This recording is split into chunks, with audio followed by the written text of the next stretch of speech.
7 जुलाई 2016 दिल्ली का द्वारका इलाका। Indian paranormal society के फाउंडर और फेमस पैरानॉर्मल इन्वेस्टिगेटर गौरव तिवारी अपने फ्लैट के बाथरूम में बेहोश पाए जाते हैं। उनके गले पर एक डार्क निशान था। हॉस्पिटल पहुंचने से पहले ही उनकी मौत हो जाती है। इनिशियल रिपोर्ट्स में मीडिया ने इसे एक पैरानॉर्मल अटैक बताया, लेकिन पुलिस इन्वेस्टिगेशन ने कुछ और ही सामने रखा। दिल्ली पुलिस की पोस्टमार्टम रिपोर्ट ने कंफर्म किया कि उनकी मौत दम घुटने की वजह से हुई थी और पुलिस ने इसे टेक्निकली सुसाइड डिक्लेयर करके केस क्लोज कर दिया।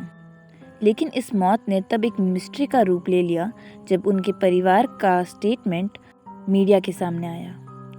आज हम उन्हीं स्टेटमेंट्स और फैक्ट पर बात करेंगे बिना किसी अफवाह के। गौरव की मौत के बाद सबसे बड़ा रिवील उनके फादर उदय तिवारी और उनकी वाइफ आर्या ने किया था।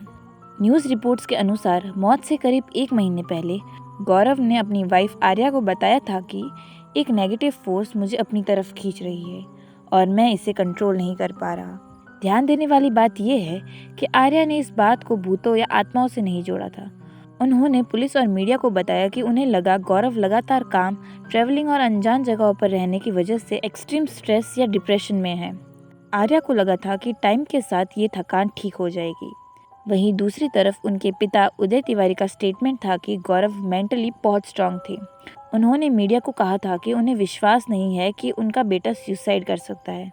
उन्होंने ही बताया था कि मौत से ठीक 1 दिन पहले गौरव एक केस के सिलसिले में बाहर गए थे। तो आखिर मौत से ठीक पहले वाले दिन यानी 6 जुलाई को गौरव कहाँ थे? पुलिस की जांच और टीम मेंबर्स के मुताबिक गौरव वेस्ट दिल्ली के जनकपुरी इलाके के एक फ्लैट पर गए थे। ये उनका आखिरी नोन केस था।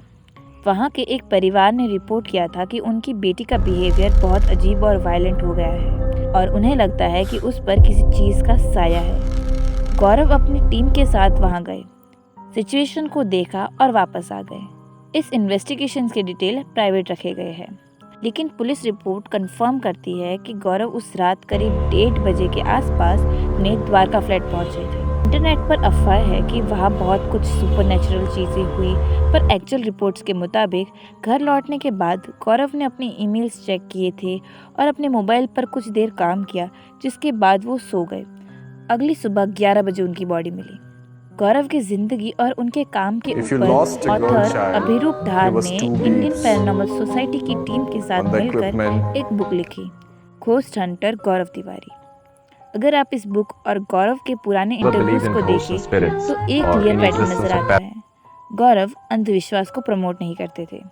उनका फॉर्मूला था नॉलेज कैंसल्स फियर। वो हर हॉन्टिंग के पीछे का साइंटिफिक या साइकोलॉजिकल लॉजिक ढूंढते थे। बुक और आईपीएस टीम का मानना है कि पैरानॉर्मल इन्वेस्टिगेशंस आपके दिमाग पर एक बहुत भारी फिजिकल और साइकोलॉजिकल बोझ डालती है। लगातार डार्क एनवायरनमेंट्स में रहना, डर और नेगेटिव से डील करना किसी भी इंसान के मेंटल हेल्थ को एक्सट्रीम लेवल पर अफेक्ट कर सकता है। तो सच क्या है?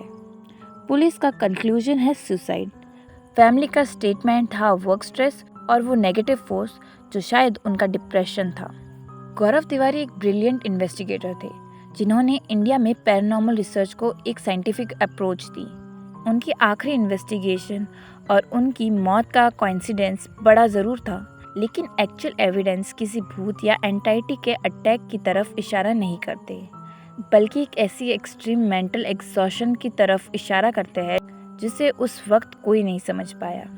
तो हमारा आज का वीडियो यहीं एंड होता है, और अगर आपको गौरव तिवारी के और केसेस के बारे में जानना है तो वीडियो को लाइक और चैनल को सब्सक्राइब ज़रूर करें। मेरे चैनल पर ऐसी वीडियोस आती रहेगी।